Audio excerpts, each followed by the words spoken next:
EPEA, un sindicato estudiantil aquí de Cataluña, que está presente en varias universidades y centros de estudios.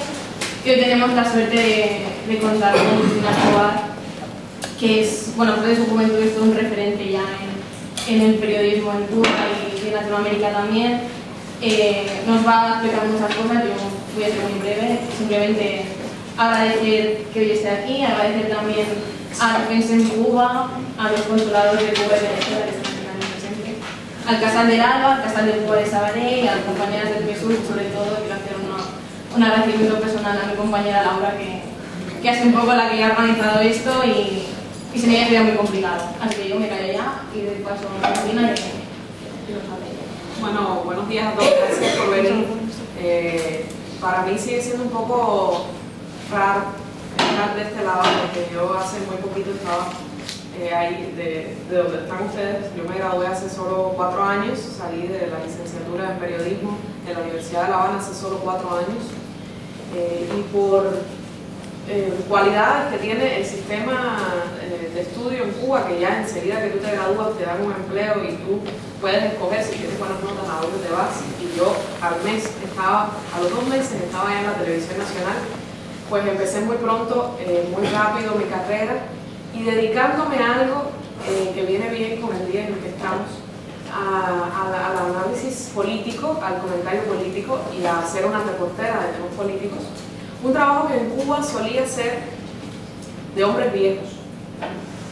Y de pronto, a partir de cosas que están pasando dentro, entre otras cosas, de los medios públicos en Cuba, donde quizás hay un reconocimiento más marcado hacia las capacidades de los que ejercen la profesión y quizás menos basado en otras razones, pues yo fui elegida junto a otro grupo también de jóvenes profesionales corresponsal para la televisión cubana de los últimos eventos que se han dado entre Cuba y Estados Unidos. He estado entre Washington y La Habana cubriendo tanto las conversaciones como la apertura de embajadas. Estoy aquí en el Estado español, he visitado ya algunas ciudades, estuve en el País Vasco, también en La Rioja, y estoy muy contenta de estar también aquí en Cataluña, que es noticia a nivel internacional, y yo también comento sobre estos temas, y entonces también ha sido un ejercicio de aprendizaje y descubrimiento para mí. Bueno, primero hablarles más brevemente, porque yo sé que aquí hay muchos interesados en los modelos de comunicación y cómo está evolucionando el modelo de prensa en Cuba, una sociedad ciertamente peculiar, ustedes lo sabrán. Y primero les hablo muy brevemente de lo que ha pasado después del 17 de diciembre, el día en que el presidente Barack Obama y el presidente cubano Raúl Castro decidieron, es decir, salieron públicamente a decirle al mundo que tenían la voluntad de restablecer relaciones diplomáticas y de abrir embajadas. ¿Y por qué les hablo de esto? Es que Cuba es un país que suele ser mal contado en los medios a nivel internacional. Mucho más si son grandes medios que tienden a tener una agenda política detrás, que normalmente lo que intenta es dar una visión de que Cuba, como país que ha escogido un sistema sociopolítico distinto, alternativo al del resto del mundo, pues no es conveniente para los grandes ejes de poder, no ahora, hace 55 años. Y normalmente las agendas políticas detrás de los grandes medios no coinciden, no son coherentes con el orden de cosas en Cuba. Por tanto, la manipulación, las mentiras, las inexactitudes, el mal periodismo, la tontería, la superficialidad es lo que tiende a primar en los grandes medios que probablemente y de manera inevitable todos consumimos en algún momento. Claro está que yo vengo de Cuba y yo puedo darles una visión de primera mano, y no solo de primera mano, sino de mi generación, que viene a ser la misma de ustedes, que vivo en Cuba y quiero vivir en Cuba, y por tanto tengo un alto compromiso con que Cuba sea mejor de lo que ya es. Entonces, por eso es que quiero contarles un poco sobre el tema del 17 de diciembre, porque el diferendo histórico entre Cuba y Estados Unidos de pronto parece que se resolvió, se diluyó, se hizo espuma ese día al que estamos pronto a llegar al primer aniversario, el 17 de diciembre. Y es que era muy raro escuchar a un presidente de Estados Unidos decir el bloqueo, o lo que ellos le llaman el embargo, que tiene un componente semiótico importante. Hay un contenido en la palabra embargo que ellos posicionan y no es cierto, no es un embargo, es un bloqueo. Eso no es retórica política ni discurso político. El embargo es un tipo de bloqueo comercial entre dos países. El bloqueo es extraterritorial e ilegal. Y lo que Estados Unidos tiene con Cuba, el sistema de sanciones que hay contra Cuba, que se ha ido perfeccionando a lo largo de los años, es un bloqueo porque es extraterritorial. Y si lo dudan, pregúntenle a los bancos franceses, a los bancos alemanes, que los han multado una y otra vez por hacer transacciones financieras en dólares con Cuba. Porque por la ley estadounidense no podemos utilizar dólares. El gobierno cubano, ni siquiera yo, si mañana voy a estudiar a Estados Unidos o si estoy aquí y tengo dólares, hago una cuenta y con tremenda tranquilidad me congelan los fondos porque soy cubana y no puedo utilizar dólares. Ese es el orden de cosas en este sentido. Pero esa idea de la foto, de la bandera, la cosa simbólica que es importante, la cosa simbólica de que Cuba haya tenido, ya tenga una embajada en Estados Unidos, que fue el 20 de julio, de que Estados Unidos tenga una embajada en La Habana. John Kerry, el secretario de Estado, visitó mi capital, yo cubrí algunos eventos y indiscutiblemente fueron momentos que desde el punto de vista de la cuestión política, es decir, una de las razones por las que no había embajada es porque Estados Unidos no reconocía a Cuba como un gobierno. Imagínense que ustedes crezcan en un país, en una patria, en una nación, que no lo identifiquen como un gobierno. Y de pronto ellos se levantaron un día y decidieron que sí, que era un gobierno.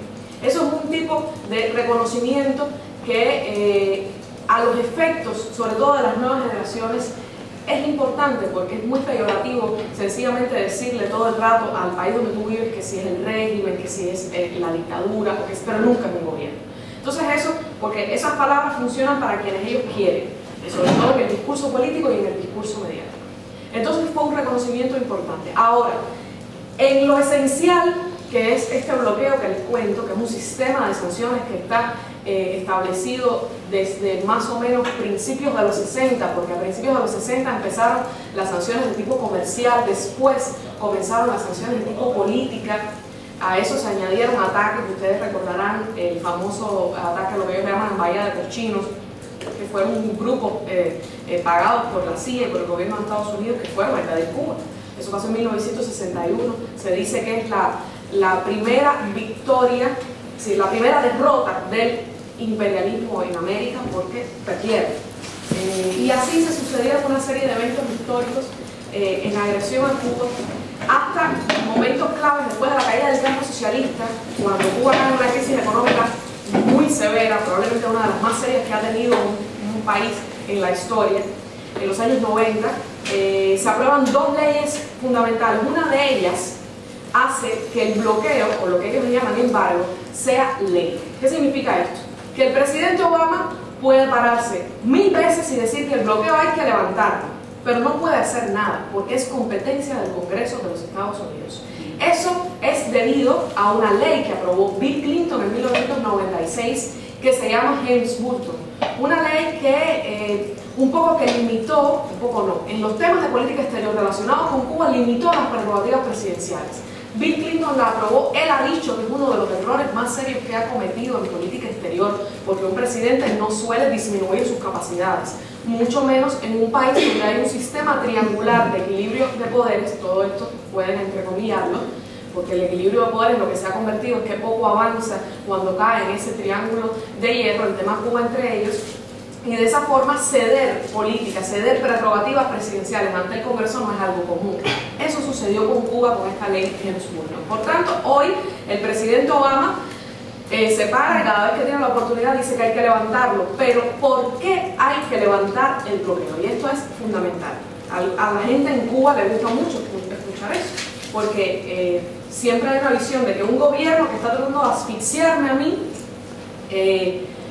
económicamente, en muchísimos sentidos, a nivel retórico, a nivel político, incluso a principios de los años 90 y a principios de los 60 con ataques terroristas incluso.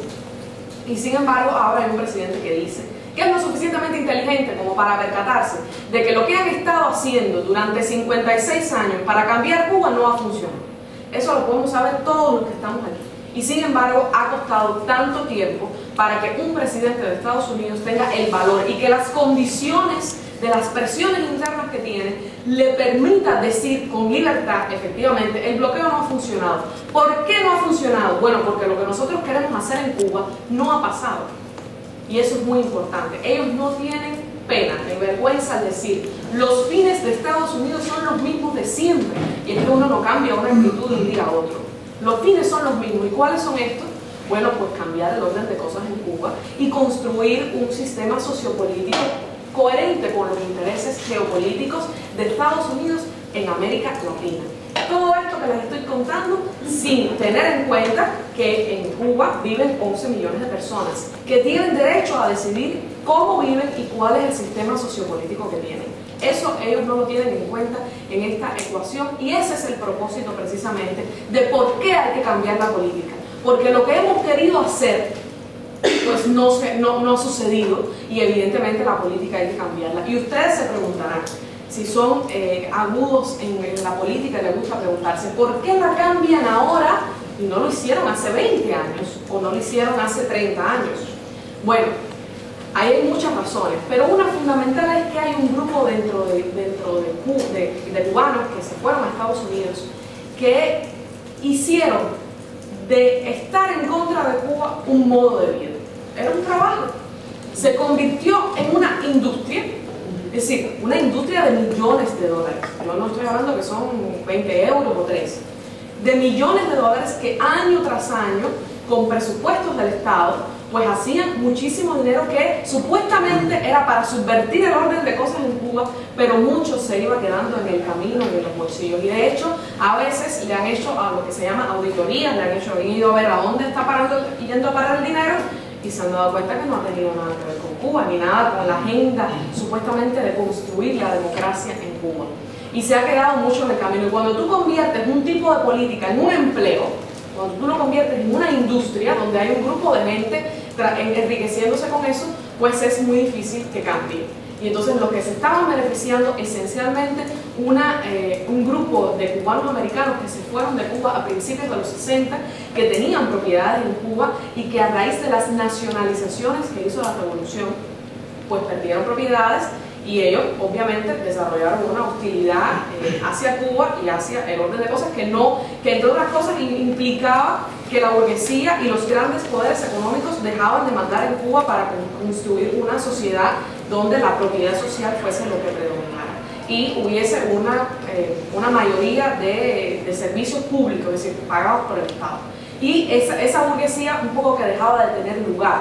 Luego, bueno, vino el socialismo, vino el intento, la alianza con el comunismo en Europa del Este y por supuesto ellos en plena Guerra Fría no querían tener nada que ver con la agenda de emancipación, la agenda de construir una sociedad más justa, más igualitaria que tenía la revolución. Ellos no querían tener nada que ver con eso. Bueno, pues toda esta gente que vienen a hacer hoy, que hoy más bien están en un momento de decadencia, tienen representantes, por ejemplo, en el Congreso de Estados Unidos, tienen representantes en el Congreso de la Florida, donde muchos de ellos se ubicaron en el sur de la Florida específicamente, y ahí ha sido donde más se ha cocinado o se ha cocido la política anti-Cuba y sobre todo lo que tiene que ver con los programas de cambio de régimen, le dicen ellos, que son programas al final intervencionistas que promueven una agenda de subversión interna en Cuba. Bueno, básicamente la situación con respecto a Cuba, Estados Unidos, de lo que probablemente ustedes leen en los grandes medios como que todo está resuelto, somos amigos, borrón y cuenta nueva, es incierto. Eso no es verdad porque las esencias del bloqueo que tienen que ver con, por ejemplo, para que ustedes tengan idea, con que Cuba no puede comprarle nada a Estados Unidos y si le compra, debe comprar en cash y por adelantado y en este momento solamente puede comprar productos agrícolas en cash, en dólares y por adelantado. Para comprar en dólares, ¿se acuerdan que le dije que Cuba no puede tener dólares, verdad? Ni puede hacer transacciones en dólares. Tiene que cambiar esa moneda a través de un tercer banco, pagarlo, es decir, todo eso implica erogaciones y complejidad en el comercio exterior. Y entonces, además de eso, si voy a comprarle cualquier cosa al Estado español, a Japón, a quien sea, no puede tener más de un 25% de nada estadounidense. Ni materias primas, ni tecnología, ni propiedad intelectual. Imagínense cuántas cosas en el mundo, mírense ahora mismo lo que ustedes tienen a la mano, desde el ordenador hasta la ropa que tienen puesta, ¿cuánto de lo que tienen no tendrá al menos un 25% de productos en algún punto de propiedad intelectual y tal estadounidense? Bueno, Cuba tiene que sobrevivir en ese escenario donde no puede hacerlo. Pero incluso, por ejemplo, si Cuba quisiera comprarle a una empresa subsidiaria estadounidense fuera de Estados Unidos, porque quiere decir, bueno, si no lo voy a comprar a Estados Unidos, va a ir a comprarle a otro. Bueno, es ley en Estados Unidos que Cuba no pueda comprarle a subsidiarias estadounidenses en terceros países. Y es que, compañeros, es un sistema de sanciones que se ha ido refinando durante años y años y años, y estamos, como se dice en Cuba, cogidos por todos lados. Es muy difícil que tú rompas esa barrera, y en ese ejercicio entonces tú tienes que pues, tener un país y gestionar tu economía y tratar de insertarte a nivel internacional, no un país pobre, con una matriz monoproductiva esencialmente, con una matriz de monoproducción y de monoexportación, por tanto, sin grandes recursos naturales. A lo mejor eso lo pueden enfrentar otros grandes que tengan otro tipo de recursos, pero no en el caso de Cuba, y eso obviamente ha significado que la situación económica en Cuba pues haya ido empeorando a lo largo del tiempo, mucho más después de la crisis económica. Entonces, ¿cuál es la situación hoy? Por suerte hay una visión muy pragmática de que no podemos esperar a que las cosas cambien en el Congreso. Si ustedes están al tanto de cómo está funcionando el Congreso de Estados Unidos hoy, se percatarán que buena parte de las agendas del presidente Obama, lo que prometió en el 2008 cuando se hizo presidente, hasta el día de hoy, buena parte de esas agendas no han sido posibles realizarlas. No estoy hablando de Cuba, no estoy hablando de política exterior, estoy hablando de política doméstica, de prioridades del país. Dígase política migratoria, presupuesto, reforma de salud y otras muchas cosas que ha sido prácticamente imposible para el presidente Obama resolver. Muchas de ellas han acudido a sus capacidades presidenciales, es decir, a sus prerrogativas presidenciales. El acuerdo con Irán, por ejemplo, si lo conocen, que es un acuerdo nuclear con Irán, lo pudo hacer porque la política exterior sigue en manos del presidente, excepto en el tema de Cuba. Entonces, han podido hacer maniobrar en función de lo que el presidente por ley puede hacer dentro de Estados Unidos. Ahora, Obama puede hacer más de lo que ha hecho con respecto a las licencias que ha otorgado. ¿Qué ha hecho él después del 17 de diciembre? Primero, quitar a Cuba de la lista de estados patrocinadores del terrorismo. Sí, Cuba estaba en una lista de estados patrocinadores del terrorismo. Mandamos 30.000 médicos por el mundo a curar el ébola, a saber quién está enfermo en América Latina, pero estábamos en la lista de estados patrocinadores del terrorismo.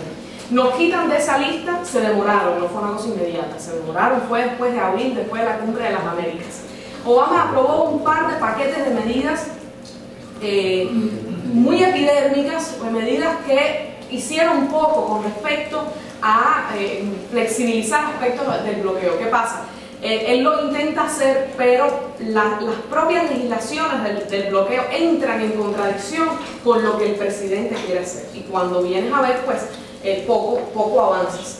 Imagínense si esto es complejo, que cuando el 11 de septiembre se cayeron las Torres Gemelas y fueron a ver, había muchas más personas en el sistema burocrático estatal de Estados Unidos dedicados al tema Cuba que a Oriente Medio. Imagínense, es decir, es un entramado de dinero, de tiempo, de recursos humanos y tal, dedicado solamente a un país. Es una guerra económica, pero no una guerra como la convencional que nosotros conocemos, pero es una guerra. Entonces, por eso es muy difícil que aunque el presidente Obama el 17 de diciembre se pare y diga que hay que levantar el bloqueo, eso realmente va a tener un efecto inmediato. Lo que podemos esperar es que en este año que le queda a la presidencia, ustedes sabrán que hay elecciones presidenciales en noviembre de 2016 y el 20 de enero de 2017 habrá nuevo presidente en Estados Unidos. ¿Quién es? No lo sabemos. Yo prefiero siempre esperar lo peor. Es lo que me indica la tendencia de lo que pasa en el mundo. Desgraciadamente, sobre todo en estos últimos años, prefiero esperar lo peor y si pasa lo peor, que sería un presidente republicano, lo peor para las cosas con Cuba, digo, pues todo puede virar para atrás, mientras no cambien las cosas en el Congreso. Al mismo tiempo hay un empresariado estadounidense deseando participar en las oportunidades económicas que está proponiendo Cuba para el mundo. Hay una nueva ley de inversión extranjera en Cuba, hay una apertura del sector privado en Cuba y hay mucha avidez por tener un intercambio comercial beneficioso en ambos sentidos, que no es posible hoy por la legislación estadounidense, lo cual genera una ansiedad en el empresariado estadounidense que llega a Cuba, a muchos me visitan últimamente, demasiados para mi desgracia, porque yo me dedico a los temas de Cuba, Estados Unidos, tengo mucho trabajo todo el rato, pero llegan y dicen, ¿cómo es posible que nosotros no podamos participar? Y entonces ven que, por ejemplo, el Estado español está muy presente, es líder en el turismo, por ejemplo, en Cuba, y ellos no están. Y se preguntan por qué nosotros estamos perdiendo esta oportunidad en un mercado tan interesante como Cuba. Bueno, esa es tu legislación, no tiene nada que ver con Cuba, ¿ya? Y en este momento eso es lo que lo está impidiendo. Bueno, les hablo de lo que quizás más les interesa desde el punto de vista de observación mediática. Cuba y los medios, eso es un tema también muy interesante porque se habla mucho desde aquí sobre cuánto tenemos que cambiar en Cuba, lo que hacemos periodismo, y cómo tenemos que cambiar la forma de hacer periodismo.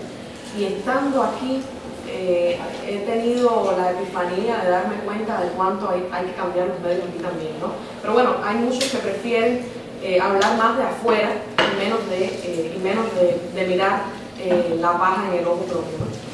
Entonces, bueno, ustedes conocen que Cuba fue un país que tuvo estrechos vínculos con el campo socialista.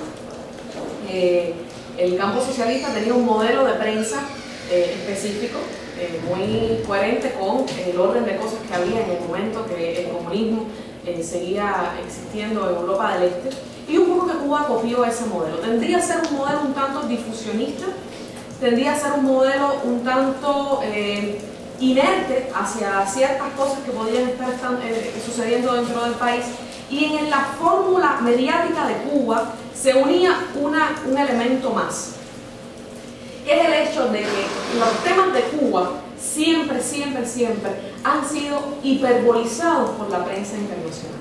Es decir, una cosa que pueda pasar en Cuba y que a lo mejor pasa todos los días en cualquier otro lugar del mundo es noticia porque es en Cuba.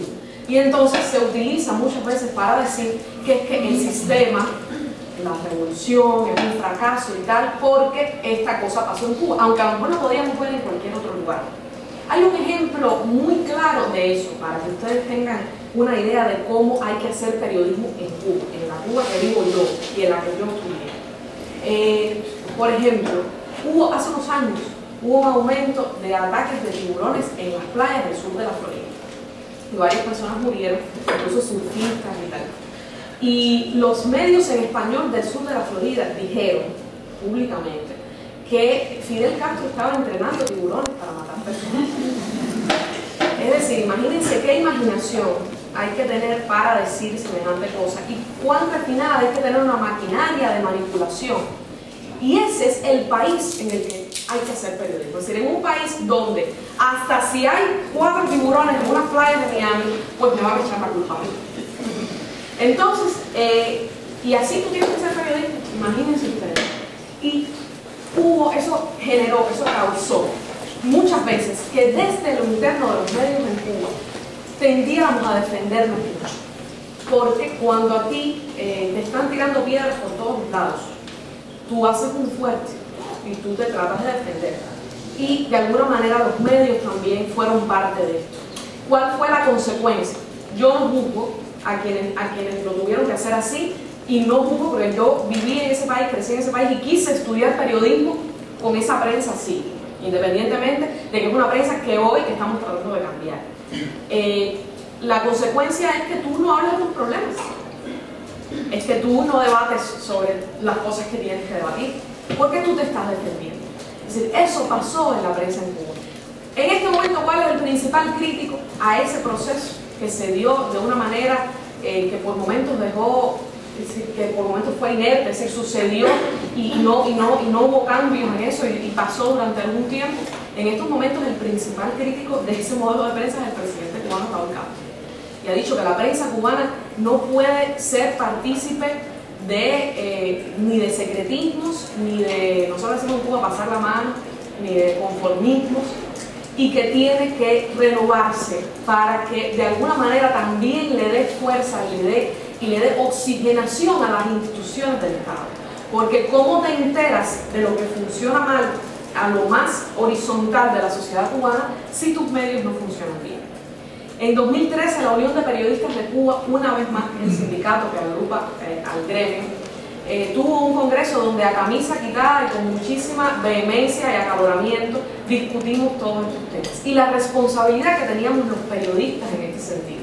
Porque hay otro problema, y es que en Cuba, además de que todo el mundo sabe leer, escribir, todo el mundo sabe usar la computadora y mucha gente tiene smartphones y tal, hay cada vez más formas de tú enterarte de lo que pasa en el mundo. Es decir, en Cuba hubo un modelo mediocéntrico en torno a los medios públicos.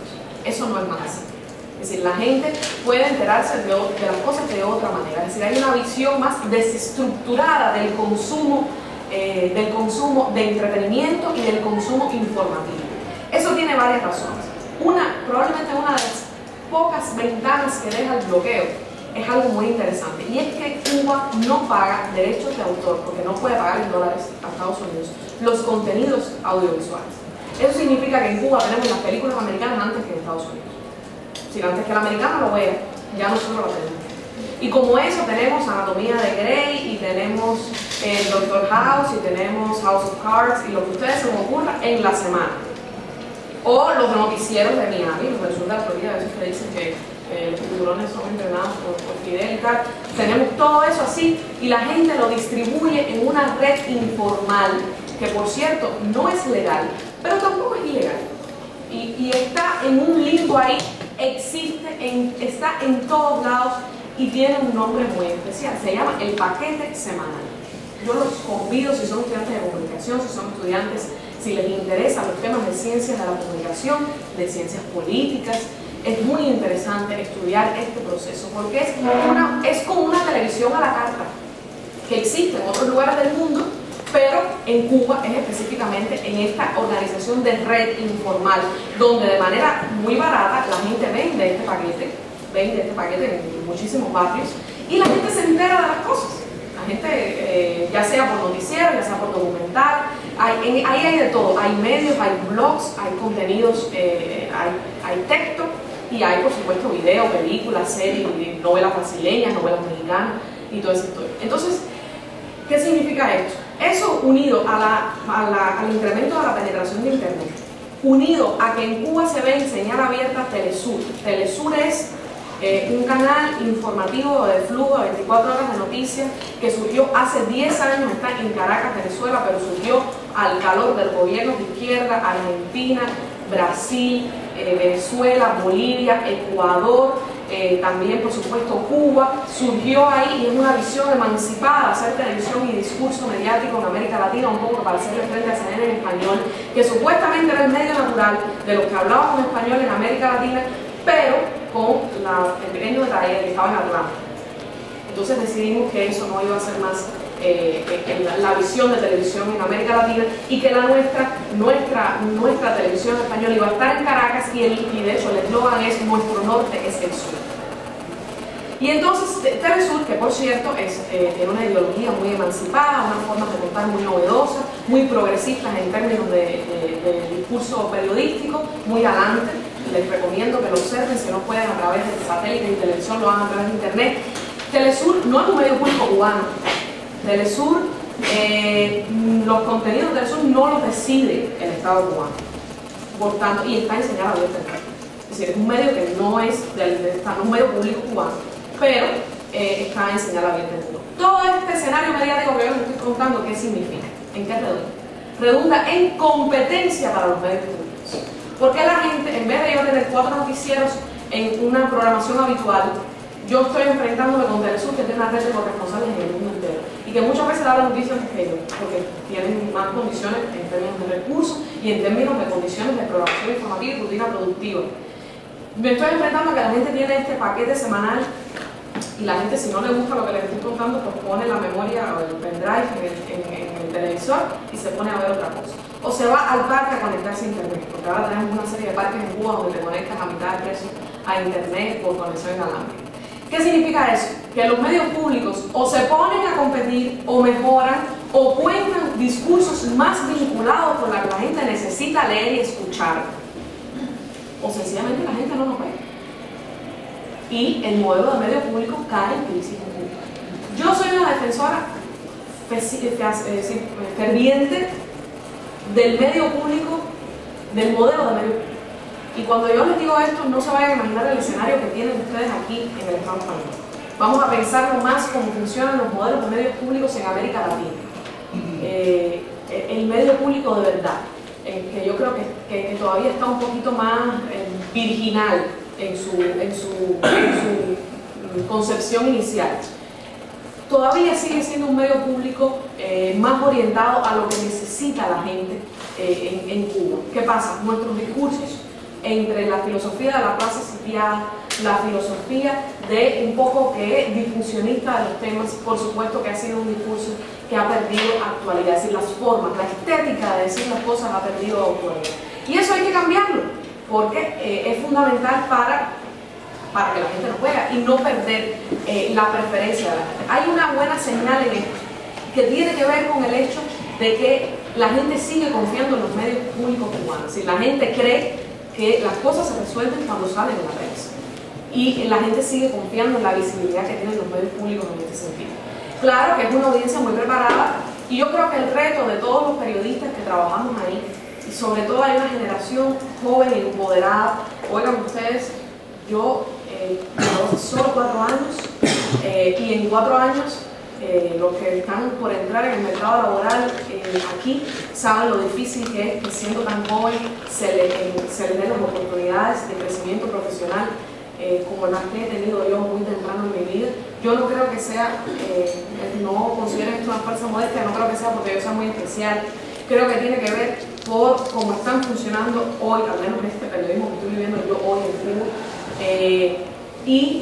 Creo que eso da muestras de que hay una horizontalización de las rutinas productivas que se están dando en Cuba. Y eso tiene que ver, yo creo que el tema de Estados Unidos de alguna manera dinamiza la actualización de ciertos discursos. Y es que mientras la economía se actualiza con muchísimas cosas, una ley de inversión extranjera, hasta nuevos sistemas de propiedad, pues los medios también se tienen que actualizar. Y el tema de Estados Unidos es un termómetro para eso. Antes nosotros hablábamos sobre Estados Unidos con mucha claridad, si todo era más fácil. Los que nos agreden y nosotros los defendidos. Siempre era igual. Ahora ese discurso se complejiza, porque ya no todo el mundo en la política de Estados Unidos es lo mismo. Entonces, si vas a hablar del presidente, tienes que darle un tipo de tratamiento. Si vas a hablar del Congreso, no todo el mundo es igual en el Congreso. Nosotros recibimos en Cuba a Nancy Pelosi, la líder de la minoría demócrata de la Cámara de Representantes. Recibimos constantemente a senadores, delegaciones de senadores y congresistas en una onda bipartidista. Esto, además, no es que si los republicanos son buenos y los demócratas son malos o viceversa. No. Todo este tratamiento mediático con respecto a Estados Unidos se profundiza, se complejiza. Eso implica que hay que tener un dominio del sistema político estadounidense, preferiblemente un dominio del idioma. Aquí no podemos leer en el país lo que está pasando en Estados Unidos en español, ¿no? Hay que ir y leerlo en las propias fuentes que ellos están proporcionando. Entonces, todo eso un poco que hace que llegó el 17 de diciembre y no podemos seguir contando una historia similar de los buenos, los malos, negros, blancos. Eso cambió. Hay zonas de grises. Hay que saber qué intereses tiene quién dentro de Cuba, por qué unos dicen una cosa, por qué unos dicen otra. Y eso es muy difícil de explicar. Y el sistema político estadounidense es muy complicado y muy distinto al de Cuba. Entonces, cuando tú vienes a contar eso, genera desde el punto de vista de las competencias profesionales que tenemos, lo que hacemos esto, genera un desafío. Y genera un desafío para el discurso que tú le vas a contar a tus receptores. Y yo creo, y ahí voy a terminar, yo creo que el debate en Cuba, como también creo que en el mundo, debe estar ahí. Es decir, no puede haber, desgraciadamente, el mundo es como es. A veces quisiéramos que fuera distinto, pero es como es. Y a lo mejor quisiéramos que todo el mundo tuviese hábitos de consumo intelectual más desarrollados y hábitos de consumo intelectual que llamaran a la reflexión, que generaran emancipación intelectual. Pero eso no siempre es así. Y la gente ve Anatomía de Grey, que no habla de los problemas de acceso a salud que hay en Estados Unidos, una excelente serie, ojo, yo la veo, pero no habla de los debates que viven a lo interno en Estados Unidos, y la gente ve mucha tontería comercial en televisión. Pero el mundo es como es. Entonces, yo creo que el debate, y les digo, creo que en cualquier lugar del mundo, y también en Cuba, nosotros tendemos a insularizar muchas cosas. Porque si en Cuba es así, porque si en Cuba tal, y cuando vienes a ver, eso no es en Cuba, eso es en el mundo entero, porque Cuba también es parte de la globalización, independientemente de la peculiaridad de nuestra sociedad. Yo creo que el debate tiene que estar en el receptor. Si ustedes son estudiantes, algunos de los que están aquí son estudiantes de comunicación, hay una teoría que se llama la recepción activa, es decir, la recepción crítica de los contenidos. Y yo creo que ahí es donde tiene que estar el debate. Si la gente ve el paquete semanal, o si la gente ve la tontería de las novelas americanas, o si la gente lee El Nuevo Género, que es el medio en español de Miami, que el dinero que le dan es específicamente para decir muchas mentiras sobre Cuba. O si eso yo no creo que tenga que ser el debate de que la gente no lo haga o lo deje de hacer. La gente tiene que poder hacer. Y además ya no lo puedes controlar. La gente lo hace.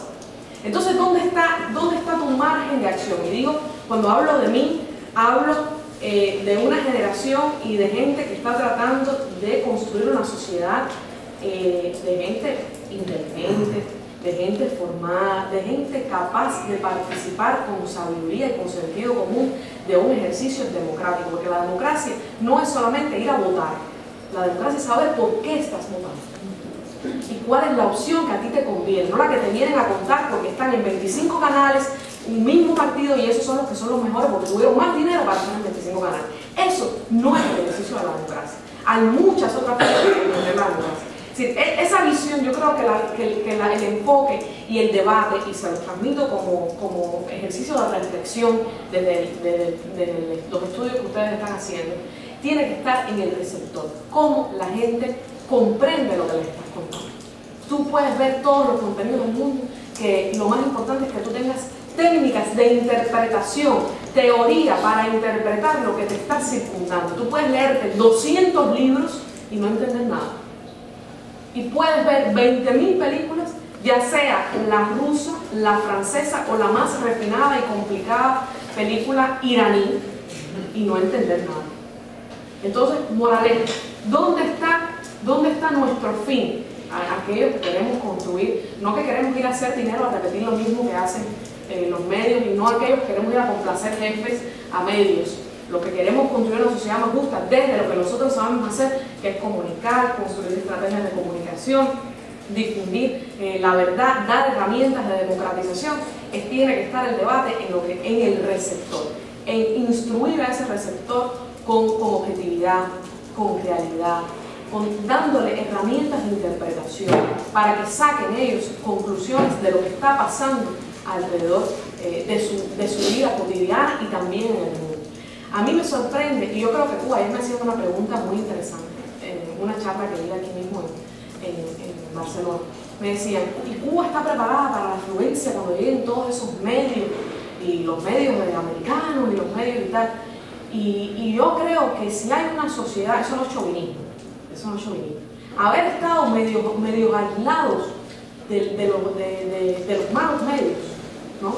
De los malos no porque no hagan buen periodismo, sino de los malos por lo que cuentan, un poco que generó que la recepción, el receptor en Cuba todavía sigue siendo muy inteligente. A mí me paran en la calle para preguntarme sobre las elecciones en Ucrania. Y yo le digo, sí, yo respondo, y yo luego le pregunto, ¿y a ese hombre qué le importa las elecciones en Ucrania? Sí, ¿qué tiene eso que ver con su vida? Si es una percepción, tiene que ver, pero es una percepción de que soy parte del mundo y que me interesa lo que pasa en el mundo. Ya no que contarles de los debates que se forman en torno a lo que pueda pasar en Venezuela, a lo que pueda pasar en Argentina, a lo que pueda pasar en aliados históricos que tiene Cuba en el mundo. Imagínense preguntas como esas. En Cuba hay el festival, se da cada año, el festival de cine francés más grande que se da fuera de Francia, compañeros, con subtítulos. Y la gente va en masas, es una locura.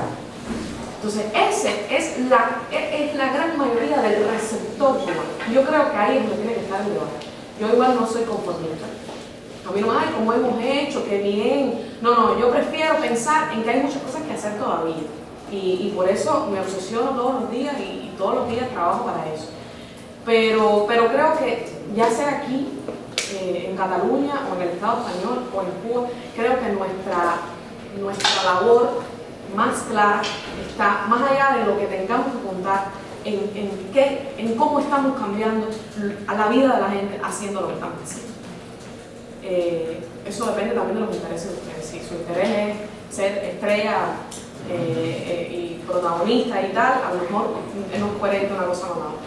Pero creo que ahí está la clave de lo que hay que hacer en Cuba y también de lo que hay que hacer en otros lugares. Muchas gracias, he hablado demasiado, por favor, sus preguntas, sus comentarios.